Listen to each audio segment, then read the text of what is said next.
عليكم ورحمة الله وبركاته. الحمد لله بنعمته تتم الصالحات وبفضله تتنزل البركة. أشهد أن لا إله إلا الله له دعوة الحق حريص عليها وأوجب تبشيري بها. ولتكن منكم أمة يدعون إلى الخير ويأمرون بالمعروف وينهون عن المنكر وأولئك هم المفلحون. وأشهد أن محمدا عبده ورسوله بلغ الرسالة وأدى الأمانة ونصح الأمة وكشف الغمة حتى أتانا اليقين ليلها كنهارها لا يزيغ عنها إلا حالك. اللهم صل على سيدنا محمد النبي الأمي وعلى أزواجه أمهات المؤمنين وذرياته وآل بيته وأصحابه أجمعين. رب اشرح لي صدري ويسر لي أمري واحلل عقدة من لساني يفقهوا قولي. أما بعد. Para asatiz yang saya muliakan, ayah bunda yang saya cintai, dan bapak ibu jemaah salat zuhur menjelang asar yang dirahmati Allah. Sembari kita berniat i'tikaf di tempat yang penuh dengan keberkahan ini, marilah senantiasa kita memanjatkan puji dan syukur kita kepada Allah yang telah memberikan nikmat iman kepada kita, nikmat umur panjang kepada kita, sehingga kita bertemu kembali dengan Ramadan kali ini. Alhamdulillah, Allah masih memberikan kesempatan kepada kita, sedangkan masih banyak di antara saudara-saudara kita, bahkan mungkin orang-orang yang kita cintai, mereka tidak lagi membersamai kita pada saat Ramadan kali ini. Ini merupakan salah satu nikmat yang Allah berikan kepada kita, sehingga kita bisa memaksimalkan Ramadan ini sebaik mungkin. Salawat dan salam mari sama-sama kita panjatkan kepada junjungan kita Nabi besar Muhammad sallallahu alaihi wasallam yang telah mengajarkan kepada kita segala aspek tatanan kehidupan. Rasul mengajarkan kepada kita bagaimana kita memperlakukan Ramadan. Ramadan merupakan beberapa hari saja, ayyaman ma'dudah. Hari-hari di Ramadan itu disebutkan oleh Imam Ibnu Jauzi bahwasanya ibarat dengan 12 bulan, di mana bulan yang satu ini adalah bulan Ramadan yang diibaratkan dengan anaknya Nabi Ya'qub, yaitu Nabiullah Yusuf. Di antara Nabi Ya'qub mempunyai 12 orang anak, namun Ramadan itu diibaratkan dengannya Yusuf bagi anak-anak Nabi Ya'qub, sehingga 12 bulan itu tidaklah sama, baik dari segi fadilahnya, dari segi apapun di dalamnya. Sehingga pada saat kita menemukan kata-kata ayyaman ma'dudat di dalam Al-Quran, ini menunjukkan bahwasanya spesial bulan tersebut yang harus kita raih bersama, dikarenakan waktunya sangat terbatas, dikarenakan tidak semua bulan seperti bulan Ramadan. Selanjutnya Rasulullah SAW menjelaskan bagaimana cara kita mengisi Ramadan tersebut. Bukan Ramadan diisi dengan cara untuk menghabiskannya, akan tetapi Rasul mengajarkan kepada kita adalah semuanya walitukmilul iddah, agar kita dapat menyempurnakan hari-hari di bulan Ramadan tersebut. Sehingga apa? Mulai dari tadi malam, jamaah yang salat isya berjamaah itu membludak ramainya. Bahkan di masjid yang hanya biasanya 3 orang antara muazzin, imam dan makmum, alhamdulillah semalam masjid tersebut juga telah terisi oleh lautan manusia. Ini menunjukkan apa? Ingin menunjukkan bahwasanya atmosfer surga itu sudah tercium aromanya, sampai dengan ke bumi. Sehingga apa? Sehingga sama seperti hari ini yang terjadi pada zuhur yang berbahagia ini. Biasanya kalau salat zuhur di masjid kita itu biasanya 8 saf. Namun alhamdulillah, mulai dengan Ramadan 1 sampai dengan Ramadan yang terakhir, jamaahnya tetap akan stabil. Dan intinya walitukmilul iddah tersebut adalah bagaimana kita bisa menyempurnakan hari-hari Ramadan, bukan hanya pada satu hari, bukan hanya setengah hari, bukan hanya setengah bulan, bukan hanya separuh. Akan tetapi bagaimana kita bisa menyempurnakan Ramadan tersebut mulai dari pertama sampai dengan akhir Ramadan, Spirit kita, semangat kita untuk mengisi Ramadan itu bukan dikarenakan ada sesuatu yang kita kejar karena dunianya, akan tetapi karena kita mempercayai tentang sebuah janji Allah yang dinamakan dengan wa'adul haq. Janji pasti dari Allah itu pasti akan terjadi, Bapak Ibu jemaah yang dirahmati Allah. Kita telah membahas pada pertemuan sebelumnya di dalam kajian malam tentang bagaimana wa'adul haq, janji pasti Allah, apa saja yang akan ditanyakan nanti di hari akhirat. Pada saat kita dihisab oleh Allah, janji itu akan kita penuhi semuanya. Pada pertemuan yang lalu kita sudah menceritakan Al-Quran merupakan salah satu kesaksian yang akan menaik saksi, yang akan bersaksi kepada kita. Nanti di hari akhirat Al-Quran itu akan menjadi saksi terhadap manusia, bagaimana mereka memperlakukan Al-Quran tersebut. Sehingga Ramadan ini merupakan salah satu bulan yang sangat memungkinkan bagi kita untuk membaca Al-Quran, untuk mentadabburi Al-Quran, untuk merenungi makna-makna di dalam Al-Quran. Bapak Ibu jemaah yang dirahmati Allah, pada siang yang berbahagia ini kita akan membacakan beberapa ayat Al-Quran tentang apa saja yang nanti di hari akhirat yang akan ditanyakan pada saat manusia akan dihisab oleh Allah. Allah berfirman di dalam surat Al-Isra ayat 36 yang berbunyi, wala taqfu ma laysa laka bihi 'ilm innas sam'a wal basara wal fuada kullun ulaika kana 'anhu mas'ula. Shadaqallahul 'azim. Allah berfirman di dalam surat Al-Isra bahwasanya semua itu akan mendapatkan pertanggungjawaban. Allah akan meminta pertanggungjawaban kepada kita. Apa saja yang pertama sekali diungkapkan oleh Allah? Yang pertama adalah innas sam'a, sesungguhnya pendengaran, wal basar, dan penglihatan, wal fuad, dan hati, kullun ulaika kana 'anhu mas'ula, semuanya akan diminta pertanggungjawaban oleh Allah. Ada hal yang menarik Bapak Ibu jemaah yang dirahmati Allah. Pada saat kita membacakan tafsir, para mufassirin mengatakan bahwasanya kenapa Al-Quran memulai dengan kata-kata sama, kata-kata mendengar, dikarenakan informasi pertama sekali, ilmu pengetahuan pertama sekali yang diperolehi oleh manusia itu melalui pendengaran.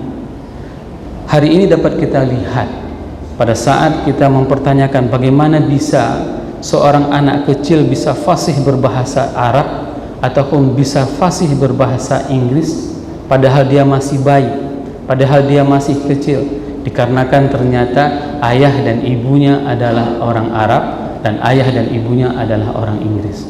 Begitu juga orang-orang bule, orang-orang Arab, takjub dia pada saat melihat ada anak kecil bisa dan pandai berbicara bahasa Indonesia, pandai berbicara bahasa Aceh. Kenapa? Dikarenakan dia diajarkan melalui pendengaran yang pertama sekali dia mendengarkan pada saat kehidupan dia di dalam rumah tangga. Hal seperti ini terjadi. Apa yang pertama sekali diucapkan oleh seorang bayi pada saat dia masih kecil, masih bayi, yaitu perkataan ayah ataupun bunda. Kenapa? Karena itulah merupakan perkataan yang paling pertama dia mendengarkan dan keseringan dia mendengarkan ungkapan-ungkapan tersebut. Sehingga pada saat Al-Quran menjelaskan innas sam'a, bahwasanya ini merupakan wasilah pertama sekali manusia untuk bisa mendapatkan informasi, yaitu dengan cara mendengar. Tak ubahnya seperti yang kita lakukan pada siang yang berbahagia ini. Bapak Ibu semuanya tidak membaca dan belum pernah membaca, namun bisa mendengarkan informasi pengetahuan tersebut, yaitu melalui pendengaran pada saat mendengarkan ceramah siang di Masjid Baitur Rahman.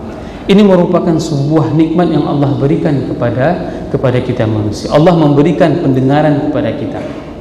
Jangan sampai pendengaran tersebut kita menggunakannya bukan untuk bisa meningkatkan keimanan kita kepada Allah.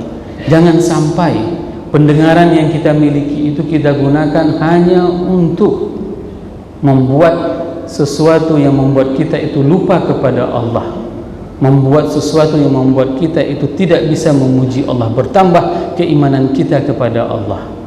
Begitu juga dengan wasilah yang kedua, perantara yang kedua untuk bisa kita meraih informasi ataupun ilmu pengetahuan yaitu diungkapkan di dalam Al-Quran dengan kata-kata basar, yaitu dengan kata-kata melihat.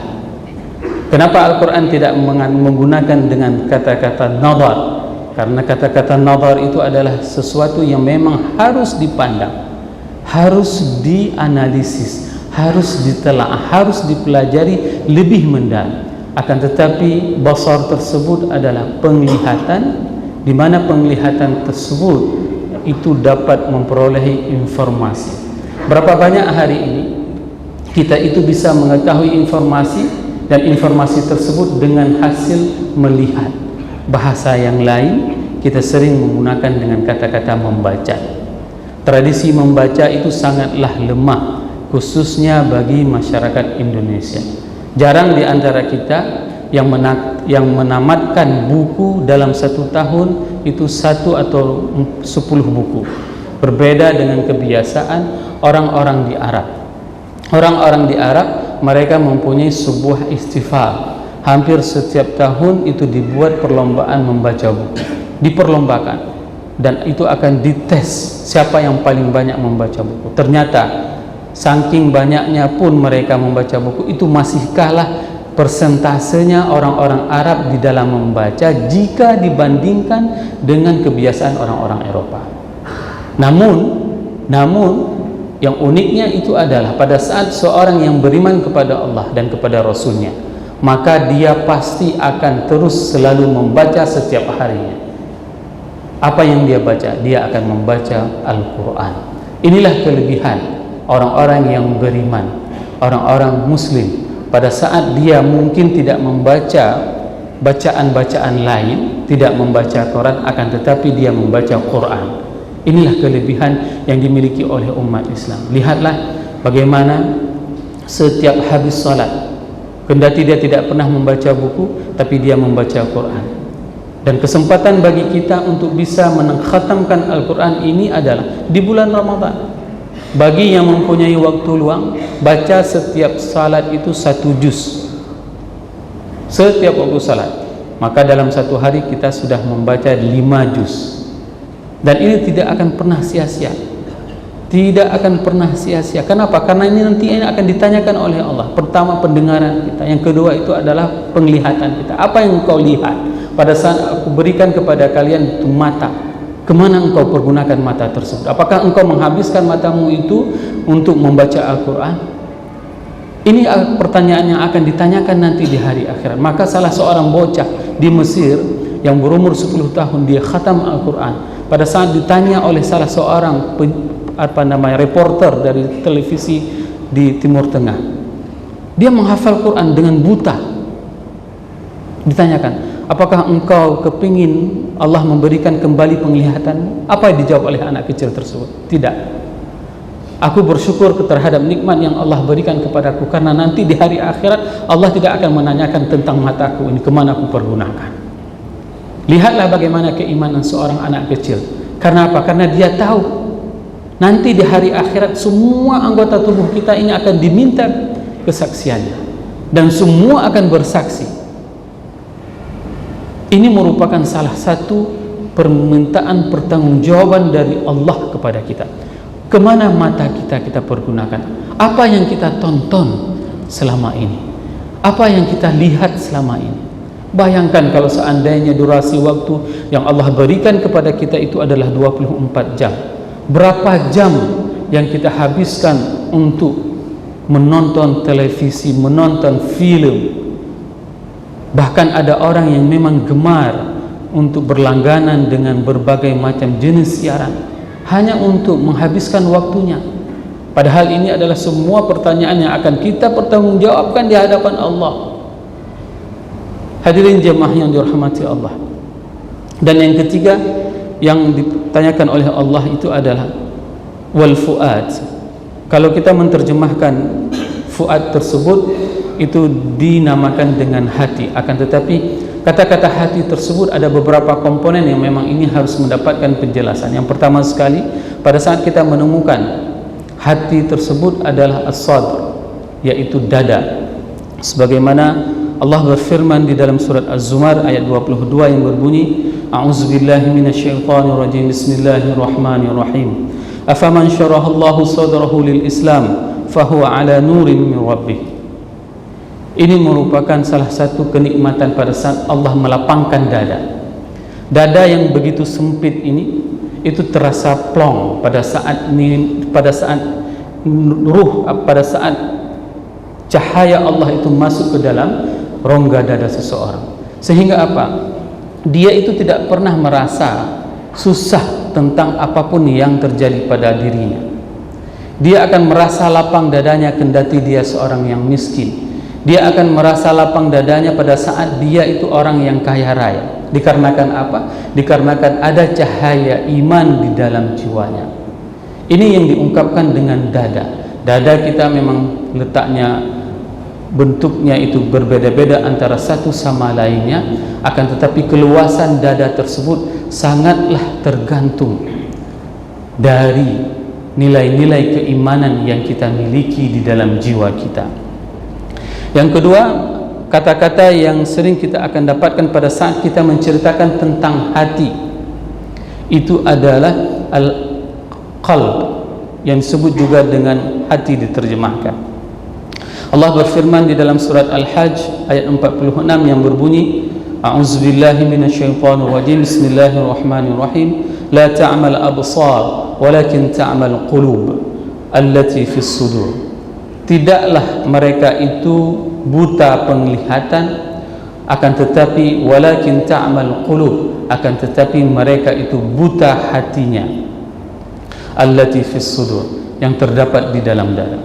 Kalau kita tadi di ayat awal menjelaskan bahwasanya sudur itu merupakan bentuk fisik tempat menyimpan hati, maka sedangkan qalb itu merupakan bentuk hati tersebut yang dilindungi di dalam dada.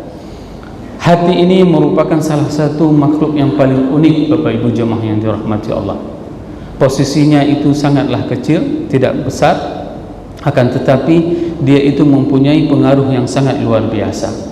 Ada beberapa ulama lughah menerjemahkan, hari ini kita salah dalam mengartikan qalb tersebut, yaitu sebenarnya yang disebut dengan qalb itu adalah jantung. Dikarenakan apa? Dikarenakan dia mempunyai fungsi yang sangat vital di dalam tubuh manusia. Segumpal darah tersebut, dia itu dapat berbolak-balik. Hari ini dia bisa menjadi orang yang paling beriman, besok dia bisa menjadi orang yang paling kufur. Dulu dia merupakan orang yang paling kufur, hari ini dia menjadi orang yang paling beriman. Sehingga kita diajarkan oleh baginda Rasulullah SAW dengan doa untuk menetapkan hati kita, ya muqallibal qulub tsabbit qalbi ala dinik. Wahai pembolak-balik hati, tetapkanlah hati kami di atas agamamu. Hati ini merupakan salah satu anggota tubuh di dalam manusia yang kalau kita menerjemahkan menurut mengikuti beberapa ahli bahasa, yaitu adalah fungsi jantung. Jantung itu sebenarnya tidak pernah dia berhenti kecuali tanpa kita menyadarinya, yaitu pada saat kita bersin. Jarang orang menyadari bahwasanya pada saat dia bersin itu sebenarnya dia itu sedang mati. Ini adalah hasil research dari salah satu fakultas kedokteran yang menunjukkan bahwasanya manusia itu sebenarnya mati dalam satu hari itu beberapa kali, yaitu pada saat dia sedang bersin, maka dia itu akan semua anggota tubuhnya itu akan mati sesaat dan hidup kembali setelah bersin. Sehingga apa? Sehingga pada saat seseorang itu bersin, apa yang harus diucapkan? Dia mensyukuri terhadap nikmat Allah. Alhamdulillah. Ini ungkapan pada saat seseorang itu bersin. Kenapa? Barusan Allah mencabut nyawa saya dan dikembalikan lagi. Berapa banyak di antara orang yang bersin, setelah bersin dia tidak hidup lagi. Dan ini kejadian. Ada orang bersin sekali, alhamdulillah. Bersin dua kali, alhamdulillah. Bersin ketiga, meninggal dunia. Dan itulah kondisi sebenarnya manusia pada saat dia bersin, maka dia itu sebenarnya meninggal dunia. Sehingga kita mengucapkan dengan kata-kata alhamdulillah. Hari ini pada saat kita mendengarkan kata-kata alhamdulillah, pada saat kita mendengarkan orang bersin, berapa banyak termotivasi bagi diri kita untuk mau menjawab terhadap doanya. Ini merupakan salah satu hal yang memang harus menjadi motivasi kepada kita agar apa? Agar nanti pada saat hari akhirat catatan amal kita itu penuh dengan kebaikan.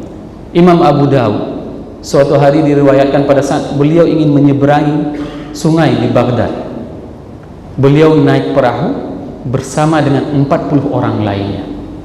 Naik perahu. Pada saat perahu itu sudah jalan agak begitu jauh sedikit, sayup-sayup dari pinggir sungai itu beliau mendengarkan suara bersin. Misalnya pas lagi jalan, beliau mendengarkan, lalu mengatakan kepada yang punya perahu tersebut, "Pak, tolong balik sebentar ke tepi sungai." Ini permintaan dari Abu Dawud. Pada saat itu tidak mau, dan orang satu perahu semuanya heran, ada apa? Kenapa harus kembali? Saya ada hajat yang memang harus saya selesaikan di tepi sungai. Saya bayar, ini ongkos tambahan beberapa dirham. Pada saat itu sang yang punya perahu tersebut kembali lagi ke tepi sungai. Sesampai di tepi sungai, Imam Abu Dawud hanya ingin menjawab salam, hanya ingin menjawab bersin, yarhamkumullah. Semua orang di dalam perahu kecewa.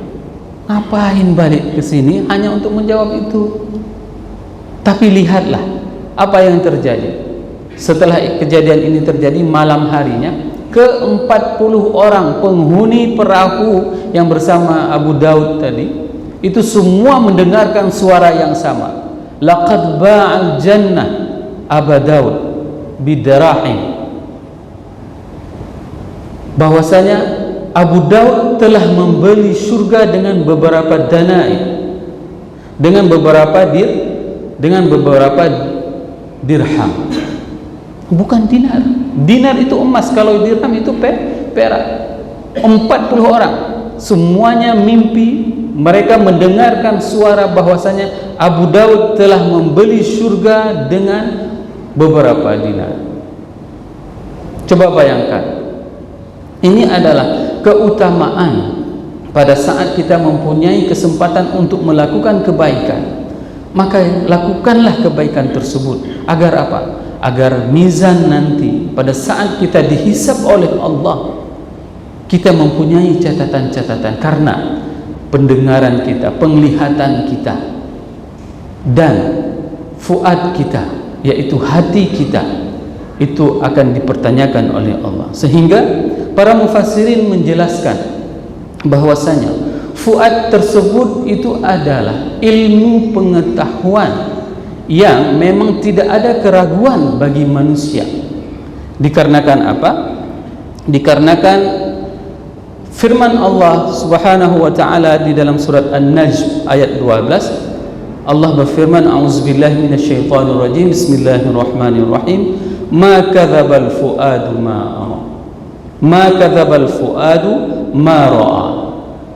Bahwasanya Nabi Muhammad itu melihat langsung apa saja yang dilihat oleh Nabi Muhammad pada saat kejadian Isra dan Mi'raj. Nabi melihat surga, Nabi melihat neraka, Nabi melihat malaikat. Ini semuanya penglihatan yang dilihat secara langsung dan tidak mungkin ini adalah kedustaan. Hari ini pada saat kita mempunyai sebuah informasi, pengetahuan tentang apapun, kita mengetahui bagaimana melaksanakan salat, kita mengetahui bagaimana melaksanakan puasa. Akan tetapi kalau seandainya pengetahuan tersebut tidak bisa menjadi fuad, tidak menjadi sebuah referensi kepada kita, maka pengetahuan tersebut, hati-hati jemaah yang dirahmati Allah. Berapa banyak di antara orang dia melakukan salat, akan tetapi salatnya itu tidak bisa merubah anil fahsya'i wal munkar. Dia salat, akan tetapi dia juga melakukan korupsi, dia juga mengambil hak orang lain, dia menahan hak orang lain. Berapa banyak di antara umat Islam yang melakukan salat, yang melakukan puasa, dan yang paling uniknya, ibadah puasa ini merupakan ibadah yang paling ditaati oleh umat Islam. Siapapun, kalau seandainya kita mau buat tes untuk buka puasa, orang tidak akan pernah mau. Dan ini banyak kejadiannya. Di Eropa disuruh buka puasa, dikasih iPhone, itu tidak mau dia.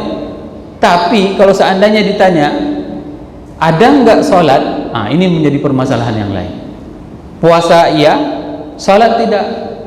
Terbukti tidak? Mulai malam besok coba lihat kafe-kafe. Coba lihat kafe-kafe, penuh anak muda, anak mudi, penuh orang-orang tua buka puasa bersama. Coba perhatikan berapa persen di antara mereka yang salat. Dan ini adalah fenomena, dan ini merupakan kenyataan di depan mata. Maka semua itu akan diminta pertanggungjawaban oleh Allah nanti, baik yang bukber di kafe maupun yang punya kafe. Kalau seandainya yang punya kafe tidak pernah menganjurkan, membuat himbauan, mengingati semua orang yang duduk di kafe tersebut.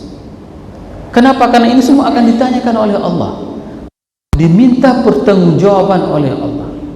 Begitu juga dengan ilmu pengetahuan yang kita miliki.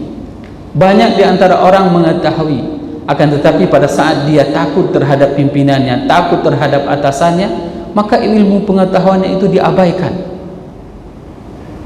didiamkan, diletakkan pada sisi yang satu, dan dia itu rela untuk melanggar apapun yang diperintahkan oleh Allah dan oleh Rasul. Ini merupakan di antara apa yang akan diminta pertanggungjawaban nanti pada saat kita dihisab oleh Allah. Berikutnya Allah berfirman di dalam surat Al-Ankabut ayat 13 yang berbunyi, a'udzubillahi minasyaitonirrajim, bismillahirrahmanirrahim, wa la yahmilunna athqalahum wa athqalan ma athqalihim wa la yus'alunna yawmal qiyamati amma kanu yaftarun. Ini merupakan kebohongan. Berapa banyak pada saat kita mengetahui bahwasanya kebenaran itu sudah ada dari Allah, dan kita tidak dibenarkan untuk mengungkapkan dan menyampaikan hal-hal yang memang itu tidak kita ketahui, baik dalam kehidupan kita sehari-hari maupun dalam kehidupan kita beragam. Hal yang paling menyedihkan pada saat kita menyampaikan di atas mimbar tentang kebohongan-kebohongan apa yang tidak disampaikan oleh Allah dan Rasulnya. Ini merupakan kebohongan yang akan diminta pertanggungjawaban oleh Allah nanti di hari akhirat. Begitu juga dengan dalam tatanan kehidupan kita sehari-hari. Pada saat kita tidak mengetahui informasi tersebut, namun kita rela dan tega untuk menyebarluaskan informasi tersebut. Dan ini merupakan pertanggungjawaban yang harus kita pertanggungjawabkan nanti di hadapan Allah. Pada saat masjid ini melakukan beberapa kegiatan, seperti misalnya kemarin itu pada saat awal-awal membeli ambal ini, banyak di antara bapak-bapak yang mempunyai rasa tanggung jawab terhadap masjid, mereka melakukan perjalanan untuk mensurvei karpet di mana yang layak. Setelah itu mereka juga pergi beberapa kali ke luar daerah untuk membeli karpet ini. Ada jamaah yang mengeluarkan perkataan bahwasanya enak sekali ya jalan-jalan pakai uang masjid, padahal mereka itu pergi ramai-ramai itu pakai uang pribadi semuanya. Bagaimana nanti pertanggungjawaban hari akhirat? Kalaulah ini masih dia mempunyai umur panjang, minta maaf kalau dia pernah mengatakan seperti itu. Kenapa? Karena hampir semua yang saya ketahui, hampir semua aktivitas yang ada di sini itu semuanya lebih kepada menggunakan uang pribadi. Jumat berkah makan siang hari Jumat itu semuanya menggunakan uang pribadi, dan hanya beberapa orang yang berdonasi. Pembelian genset, harga genset itu 200 juta dan itu mendapatkan bantuan dari pemerintahan Kota Luksumawe. Dan akhirnya apa? Ditambah 200 juta lagi untuk kapasitas gensetnya supaya layak. Namun pada saat ada suatu hari genset itu mati lampu, tidak hidup genset, apa yang dikatakan? Pushitna genset. Tapi dia tidak pernah tahu apa yang terjadi pada saat genset itu. Ternyata ada yang usil genset kita itu, ada yang usil, ada yang menurunkan omnya. Ini tidak pernah diketahui, tapi jagalah sebenarnya. Jangan sampai ucapan itu tidak sanggup kita pertanggungjawabkan nanti di hari akhirat. Kenapa? Tidak ada yang terlepas dari pertanggungjawaban di hadapan Allah. Pada saat pembelian genset juga seperti itu. Bapak-bapak ini pergi ke Medan, semuanya pakai uang pribadi. Dan ke depan, insya Allah Masjid Baitur Rahman akan mendirikan Baitur Rahman Mall, supermarket Baitur Rahman. Kenapa kita membangun supermarket? Dikarenakan hampir semua kebutuhan kita itu kita konsumsi, dan terlebih bukan kepada orang-orang muslim. Namun kita ingin mendirikan sebuah kemandirian ekonomi. Kebutuhan masjid itu sangatlah besar. Kalaulah seandainya kita mempunyai supermarket tersendiri, maka kita akan terpenuhi kebutuhan kita. Dan kita juga menyediakan fasilitas paket untuk fakir miskin. Siapapun yang mau nanti mereka dapat mengambil kupon paket tersebut. Nanti kita juga akan mendengarkan ungkapan dari orang-orang kayak mengkat bak masjid, ungkapan seperti itu. Padahal sudah jelas ulama berpendapat, dan semuanya kalau kita ingin melihat sirah, yang tidak boleh berjualan itu yang di dalamnya ini. Kenapa? Pada saat datang kafilah di Madinah, maka mereka itu semuanya berhamburan keluar masjid, di luar Masjid Nabawi.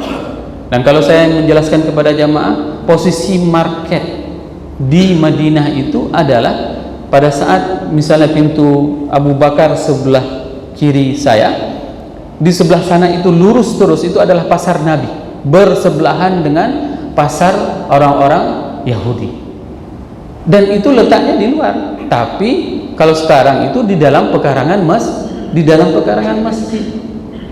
Kita akan mendengarkan hal-hal seperti itu. Namun ingat, setiap perkataan, setiap perbuatan itu akan diminta pertanggungjawaban oleh Allah. Dan ini merupakan salah satu upaya bagi kita untuk memakmurkan masjid. Karena fungsi masjid itu bukan hanya untuk melaksanakan ibadah salat. Fungsi masjid itu bukan hanya untuk mendengarkan tausiah. Fungsi masjid itu sebenarnya sebagaimana yang dicanangkan, yang dipraktekkan oleh baginda Rasulullah SAW adalah mendiskusikan tentang politik juga di masjid. Pada saat peperangan Khandaq, itu Rasul bermusyawarah dengan para sahabatnya di masjid, memutuskan keputusan politik itu juga di masjid. Namun ada orang yang menggunakan kepentingan politik di masjid, itu yang tidak dibenarkan. Seharusnya umat Islam itu harus menggunakan Islamnya yang harus diperjuangkan, Islamnya yang harus menjadi lebih utama, Islamlah yang harus kita dakwahkan. Sehingga apa? Sehingga estafet dakwah ini tidak akan punah, sehingga keberlangsungan dakwah ini akan terus berlanjut, mulai dari segi ibadahnya, mulai dari segi tatanan ekonominya, mulai dari segi peradabannya. Lembaga pendidikan, hampir semuanya lembaga pendidikan yang ada di atas muka bumi ini seperti Az-Zaitun, Al-Azhar, itu semuanya berasal dari masjid. Bahkan Zawiyah Cedkala itu merupakan zawiyah pojok-pojok yang berada di masjid sehingga menjadi universitas. Ini sebenarnya yang harus kita kembalikan lagi, bagaimana masjid ini menjadi pusat peradaban kepada kita semuanya. Dan yang ketiga yang akan ditanyakan oleh Allah itu adalah tentang rezeki dan kekuasaan. Allah berfirman di dalam surat An-Nahl, A'udzubillahi minasyaitonirrajim, Bismillahirrahmanirrahim, wa yaj'aluna lima la ya'lamuna nasiban mimma razaqnahum tallahi la tus'alunna amma kuntum taftarun. Allah akan menanyakan kepada kita, Bapak Ibu jemaah yang dirahmati Allah, tentang harta. Mimma razaqnahum, rezeki yang kita perolehi hari ini itu merupakan adalah pemberian dari Allah. Pernah kita melewati hutan Loser, pernah kita melewati hutan Selawah. Siapa yang menanam pohon di Selawah tersebut? Siapa yang menanam pohon di Loser? Berapa banyak kehidupan manusia itu mendapatkan rezeki dari yang diberikan dari Allah ini. Bahkan pada saat kita diberikan kemampuan oleh Allah, kecerdasan, sehingga kita dapat belajar, sehingga kita dapat punya penghasilan, bahkan begitu seriusnya orang tua untuk menyekolahkan anaknya agar apa? Agar dia mempunyai pekerjaan, agar dia mempunyai pendapatan. Tapi ada salah satu seorang orang tua menceritakan pada saat dia mempunyai ekspektasi yang sangat luar biasa terhadap anaknya, dia sekolahkan ke salah satu perusahaan migas. Setelah tamat kuliah, anaknya itu jatuh dan lumpuh, tidak bisa bekerja. Bayangkan bagaimana persiapan yang dilakukan oleh orang tua terhadap anaknya. Namun kalau Allah berkehendak untuk tidak memberikan rezeki dia melalui apa yang dicita-citakan oleh orang tuanya, maka itu tidak akan pernah terjadi. Begitu juga dengan rezeki yang hari ini.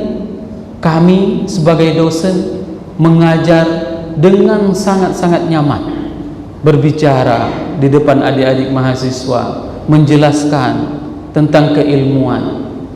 Namun kalau seandainya rezeki yang Allah berikan kepada kami itu tidak mau kami keluarkan dalam bentuk zakat, dalam bentuk sedekah, dalam bentuk wakaf, maka ini menjadi sebuah petaka besar. Lihatlah bagaimana nanti orang-orang yang memang diberikan kemudahan oleh Allah, diberikan harta begitu banyak, tapi akhir kehidupannya itu sangat menyedihkan. Terkadang kita melihat, bukan berarti ini mengatakan orang tersebut orang yang mencuri, orang korupsi, bukan. Akhir hidupnya sangat menyedihkan. Dia harus dirawat di rumah sakit sampai dengan harus meninggal. Semua hartanya habis, dihabiskan oleh anaknya. Ini menunjukkan apa? Menunjukkan harta itu adalah rezeki yang akan diminta pertanggungjawaban oleh Allah. Maka harta yang terbaik itu jika diperolehi oleh orang yang saleh, berada di tangan orang yang saleh. Ada jamaah kita, begitu kita bilang, begitu kita kasih tahu ini perlu sedekah sekian, langsung dia berikan. Bayangkan setiap Jumat ada yang bersedekah untuk satu lembaga saja. Untuk satu lembaga saja itu 3 juta. Sehingga apa? Ada salah seorang di antara kawan-kawan itu meminta, "Ustaz, kapan ya kita bisa kaya seperti beliau ya?" Saya bilang jangan minta kaya seperti beliau. Belum tentu pas kita kaya seperti beliau sedekahnya, tapi minta lagi beliau itu jauh lebih kaya. Supaya apa? Supaya beliau lebih banyak lagi membantu agama Allah. Belum tentu pas kita diberi kekayaan seperti itu udah kawin 2, udah kawin 3. Ini penyakit. Harta yang dititipkan tersebut seharusnya bisa meningkatkan keimanan kita kepada Allah. Kenapa? Karena kita mengingat ayat ini. Ayat ini, tallahi latus'alunna amma kuntum tamtun. Allah akan menanyakan harta yang dititipkan oleh Allah kepada kita, kemana kita bawa. Itu kalau seandainya harta tersebut adalah harta halal, Bapak Ibu jamaah yang dirahmati Allah. Kalau seandainya harta haram itu tanpa hisab, harta haram itu langsung diazab oleh Allah. Ini bedanya. Harta halal itu akan ditanya, dari mana 100.000 tadi, dari mana 1 juta itu, uang di rekening itu 1 miliar itu dari mana dapatnya, dibawa ke mana saja. Bayangkan salah satu pejabat negara 1 hari diperiksa sama KPK, apa keluhannya? Saya lelah diperiksa sama KPK. Itu baru 1 hari, yang periksa cuma KPK. Bagaimana kalau seandainya yang diperiksa ini adalah Allah dan kita harus mengantri? Ini yang lebih dahsyatnya lagi, mengantri untuk diperiksa dan diperiksa satu persatu detil. Kemana kamu bawa uang ini? Dari mana kamu mendapatkannya? Itu semua harus kita menjawab. Sehingga apa? Abdurrahman bin Auf pada saat mendengarkan hadis bahwasanya orang yang kaya itu akan terlambat masuk surga setengah hari dari orang miskin. Setengah hari, 500 tahun Bapak Ibu. 500 tahun orang kaya itu akan lebih lambat masuk surga kepada orang miskin. Maka disedekahkan semua harta Abdurrahman bin Auf. Tapi Allah mengembalikan harta tersebut di bawah kekuasaan Abdurrahman bin Auf. Pada saat beliau meninggal dunia, Abdurrahman bin Auf meninggalkan harta 6,21 triliun rupiah kalau kita rupiahkan dengan uang rupiah kita. Siapa di antara kita yang punya harta kekayaan hari ini 6 triliun? Tidak ada. Siapa yang hari ini Allah menjamin kita masuk surga? Tidak ada. Abdurrahman bin Auf adalah sahabat yang dijamin masuk surga, orang yang paling kaya. Setengah hartanya, sepertiga harta Abdurrahman bin Auf itu pernah diberikan cuma-cuma kepada penduduk Madinah. Sepertiga dari 6,21 triliun tersebut pernah diberikan cuma-cuma kepada penduduk Madinah. Sepertiga lagi pernah diberikan modal kepada penduduk Madinah. Sepertiga lagi pernah diberikan hutang kepada penduduk Madinah. Dan bahkan 100 veteran perang Badar itu mendapatkan gaji bulanan oleh Abdurrahman bin Auf. Dan kita kepingin sebenarnya dengan ada unit usaha di masjid ini, kita bisa memberikan gaji kepada veteran Baitur Rahman. Ini sebenarnya orang yang sudah tua, tidak lagi mempunyai pekerjaan, sehingga apa? Sehingga beliau itu pada saat ke masjid itu tenang, tidak usah memikirkan hal-hal dunia lagi. Apa yang perlu dimakan sudah ada, minyak untuk pergi ke sini sudah ada. Ini sebenarnya cita-cita kita bersama, agar apa? Agar nanti pada saat kita ditanyakan oleh Allah, kita dapat mudah dalam menjawab pertanyaan-pertanyaan tersebut. Semoga apa yang saya sampaikan ini bermanfaat kepada diri saya dan kepada jemaah semuanya, sehingga kita dapat meningkatkan kecintaan kita kepada Allah dan kepada Rasulullah SAW di bulan yang penuh dengan keberkahan ini. Subhanakallahumma wa bihamdik, asyhadu an la ilaha illa anta, astaghfiruka wa atubu ilaik. Wassalamualaikum warahmatullahi wabarakatuh.